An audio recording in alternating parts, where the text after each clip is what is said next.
Good morning, everybody. Welcome to the AM Report for HAPS News, the network of now. I'm Alex Mahajer. It is Tuesday, May 11th, and this morning, the Senate is attacking voting rights. The Republican caucus in the U.S. Senate attacking voting rights. We're going to talk about that. We're going to talk about the House GOP's move to cancel free speech by eliminating Liz Cheney from leadership in the House GOP caucus. And we're going to talk about some of today's top headlines. All of this and more this morning on the AM Report.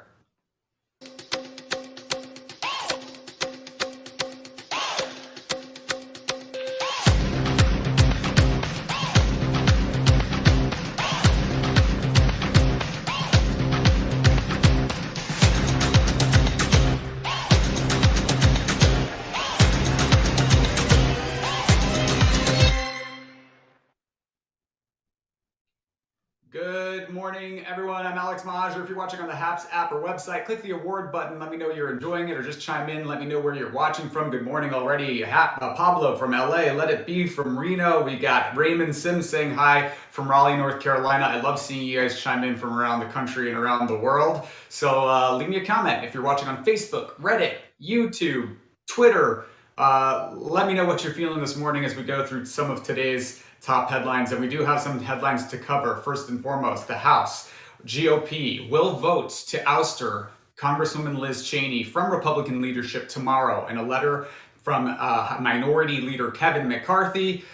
This move will happen to unify the party, and this letter was very peculiar. He called the GOP a big tent party that embraces, quote, free thought and debate, all while moving to remove a prominent female congresswoman from power, from leadership, because she is freely speaking her mind and saying something that her caucus views as controversial, which is, of course, the truth, that Donald Trump did not win the 2020 presidential election, that Donald Trump did, in fact, incite a violent riot at the U.S. Capitol on January 6th. And for speaking her mind and speaking the truth, she is being canceled by the Republican Party, the party that claims to be the party of free speech and is just horrified by the radical liberal left canceling free speech and cancel culture. Oh my, but here they are, canceling their very own. So it's altogether very dramatic, and this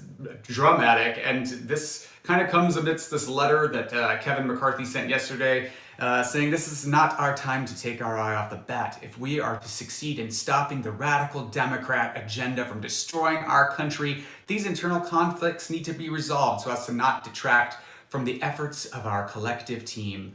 As such, you should anticipate a vote on recalling the conference chair this Wednesday. We are a big tent party. We represent Americans of all backgrounds and continue to grow our movement by the day. Huge tent party, huge tent. They represent so many people that are white, rich, and men. There, I said it. So we'll see how this plays out. But all in all, there has been this move to consolidate unity around the election lie of 2020 and Trump, which is hilarious because Trump lost the GOP, the House, the Senate, and the presidency. Here's Senator Lindsey Graham from South Carolina talking about how the party simply can't move on without Trump. Here he is. It's impossible for this party to move forward without President Trump being its leader, because the people who are conservative have chosen him as their leader. And you know why they chose him? Because he delivered. He was the most consequential president for national security since Ronald Reagan. He secured the border, he cut our taxes, he brought a new attitude of being an American, and the people have chosen him, not the pundits. Let It Be commenting that, oh my God, the buzzwords in there. Yeah, the Republican Party loves to recite buzzwords. They did this during the 2020 election. The radical liberal left, socialism, defend America, free speech, cancel culture. They just repeat it and repeat it and repeat it ad nauseum so many times. And really what this is really about, Liz Cheney's refusal to accept the 2020 election lie, and the reason that Kevin McCarthy is moving and the House GOP is moving to cancel her over this is because they know that Donald Trump lost the 2020 election. They know. Nobody in Republican Party establishment politics thinks that Donald Trump actually won the 2020 election, but they also know that if they repeat it ad nauseum over and over and over again with these buzzwords that you're talking about, let it be radical, liberal, socialist, left, they just repeat it over and over, that they can justify the over 300 pieces of anti-voting rights legislation being passed by state Republican legislatures, GOP, across the country. And those pieces of anti-voting rights legislation exist solely to make sure that people who are black can't vote. That's what this is about. That's what it all boils down to. And speaking of which, fireworks today during the Senate hearing on this very issue, on the For the People Act and the John Lewis Justice in Voting Act. Both of these rights expand access, these bills expand access to the ballot box, and Republicans have launched an all-out assault today on these sweeping voting rights, pieces of pro-voting rights legislation that Democrats already passed in the House.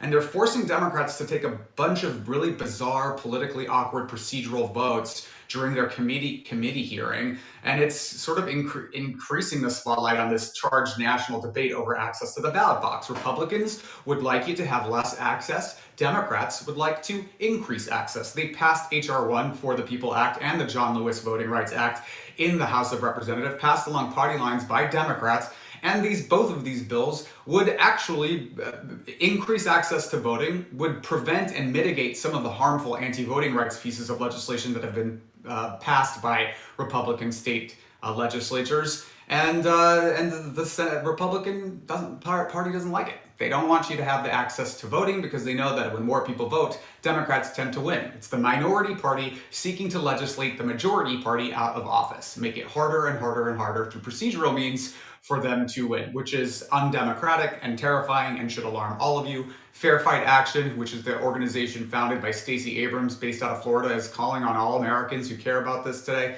to call your U.S. senators and demand passage of these bills. But the truth is that unless the Senate eliminates or reforms the filibuster, which is the anti-democratic tool that requires a 60-vote supermajority vote in the U.S. Senate for any legislation that's not budget-related to pass, both of these bills are going to be killed by Republicans in the U.S. Senate. And they're going to try to assault it on a media game at the same time so that they can try to propagate their propaganda about the illegalities of voting, which is absurd and not supported by fact. And one of the people who is sort of responsible for holding up this move on eliminating or reforming the filibuster is West Virginia U.S. Senator Joe Manchin. This is what Joe Manchin had to say about H.R. 1 and the John Lewis Voting Rights Act the other day when asked about it.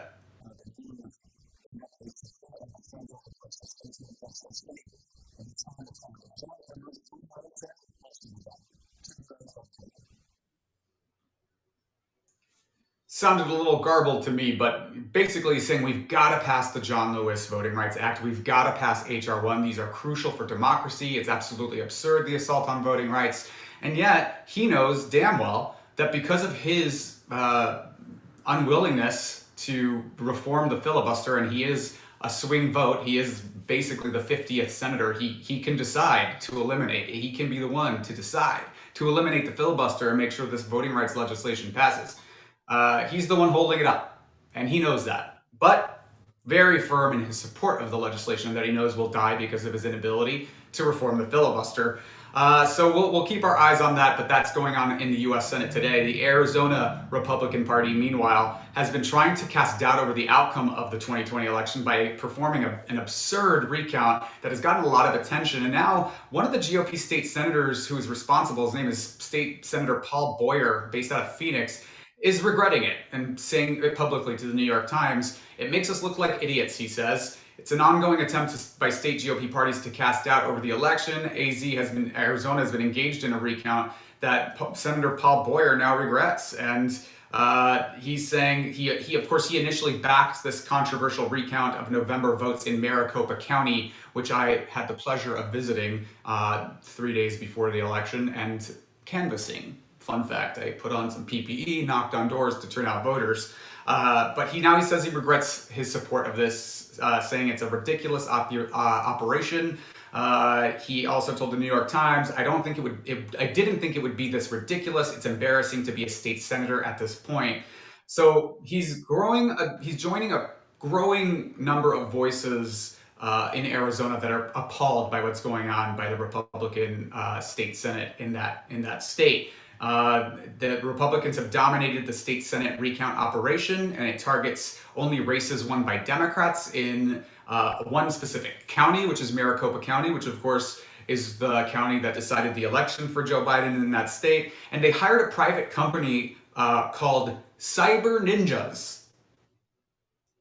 Republican state GOP in Arizona hired a company called Cyber Ninjas with no experience on ballots or election security, and it's owned and operated by a right-wing conspiracy theorist by the name of Doug Logan, who subscribes to the big lie, naturally, and he claims that the election was rigged against former President Donald Trump. So that's what's going on down there in Arizona.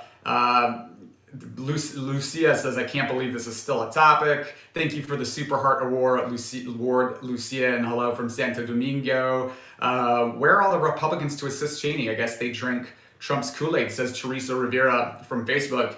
Yeah, I mean, look, it's because this is what happens when you speak out with the truth right now in the Republican Party establishment. They cancel you. So people are scared to speak out, and House Minority Leader Kevin McCarthy is more interested in becoming Speaker of the House next year in 2022, regaining the majority, than he is standing with the truth, apparently. So the Republican Party stands for nothing. Look, the Republican Party's 2020 presidential platform was literally Donald Trump. That was it. It was their party platform was, we support Donald Trump. So it makes absolute sense that they stand for nothing, have no platform, have no ideas. All they can really do is support Donald Trump at this point, even though he's long gone. Raymond Sims saying, I like how Trump criticized people like Graham and Cruz, but yet at the end they are kissing Trump's behind, because Trump and Cruz, Graham and Cruz, very concerned with maintaining power and viewed Trump as their ride to that power, and see the Republican Party for what it is, as being the party of Trump now, so you better climb on board. And I'll note, Donald Trump ridiculed Ted Cruz particularly, made fun of his wife, insulted his wife.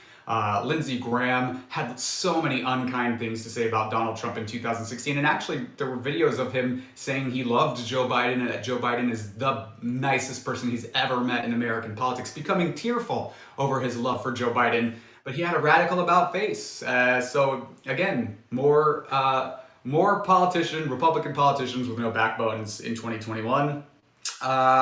Keep up the bad work, GOP, says Lucia. Oh, excuse me, Michelle Alexander. Hi, Michelle. Good to see you.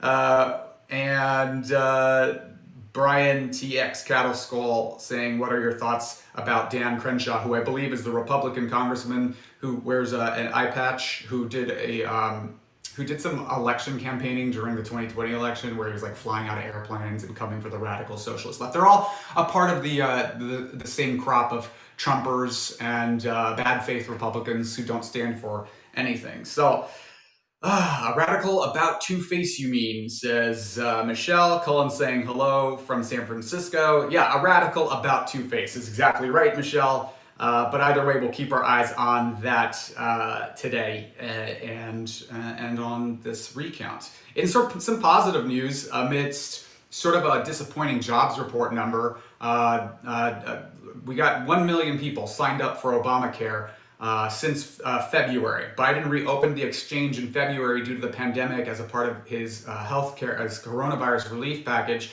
And new and existing applicants can take advantage of bigger subsidies that were part of that package. Monthly premiums were reduced by about 40%. Joe Biden saying today, and I quote, since it became law more than a decade ago, the Affordable Care Act has been a lifeline for billions of Americans. The pandemic has demonstrated how badly it is needed and how critical it is that we continue to improve upon it. He also says, through this opportunity for special enrollment, we have made enormous progress in expanding access to healthcare, health insurance. So some positive news, and I'll also note that the media is calling this a labor shortage. That's not what this is. They're also saying that due to unemployment benefits, people don't want to get back to work. Joe Biden today saying that he's calling on Americans to get back to work if they're able. It's not a labor shortage. It's people who are reticent to get back to work because there's a global pandemic. And also, Joe Biden created more new jobs in the first few months of his administration than any president in American history. So although there was a disappointing job report in terms of numbers. There's still a couple 100,000 jobs created, and that we need time for this recovery to take shape. So we'll keep our eyes on that as well. And finally, some interesting news coming out of Louisville. Breonna Taylor was the young woman who was shot in her home last March. The Louisville Police Department conducted an investigation into that killing and found that the police officers that fired on Breonna Taylor violated their firearms training and department protocol. So Breonna Taylor was shot by 6 times by police after her boyfriend Kenneth Walker fired 1 shot at officers serving a warrant in the middle of the night on March 13th, 2020, my birthday. And Walker believed the officers to be intruders.